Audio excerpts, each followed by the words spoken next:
નમસ્કાર મિત્રો, વિડીયોમાં તમારું સ્વાગત છે। જી હા મિત્રો, અત્યારે હાલ મોટા અને મહત્વના સમાચાર સામે આવી રહ્યા છે। તો મિત્રો, સમાચારમાં વાત કરીએ તો ભારતીય નાસ્તામાં સમોસા, જલેબી અને લાડુ જેવા નાસ્તા લોકોને સ્વાસ્થ્યને નુકસાન પહોંચાડી રહ્યા છે।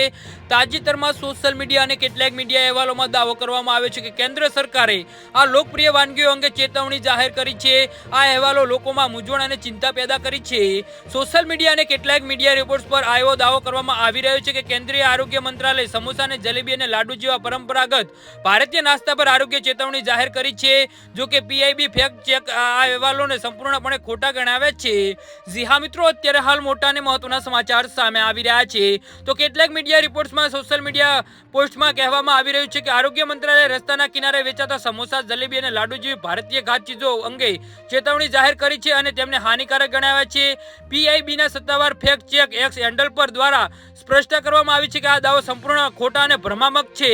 તેમના મતે કેન્દ્રીય આરોગ્ય મંત્રાલયની કોઈ પણ સલાહકારે સમોસા, જલેબી અથવા લાડુ જેવા ભારતીય પરંપરાગત ખાદ્ય ઉત્પાદનો સામે કોઈ ચેતવણી આપી નથી। આ દાવો ખોટો છે। પીઆઈબી એમ કહ્યું છે કે આરોગ્ય મંત્રાલયની સલાહકાર સ્ટેટ ફૂડ અથવા કોઈ પણ ખાસ પ્રકારના ભારતીય નાસ્તા અંગે કોઈ અલગ ચેતવણી આપવામાં આવી નથી। જી હા મિત્રો, તો આના વિશે તમારું શું કહેવું છે તો નીચે અમારી કમેન્ટ બોક્સમાં જરૂરથી જણાવજો। અમારી યુટ્યુબ ચેનલને સબસ્ક્રાઇબ કરવાની ભૂલતા નહીં। વિડીયો પૂરો જોવા બદલ તમારો ખૂબ ખૂબ આભાર।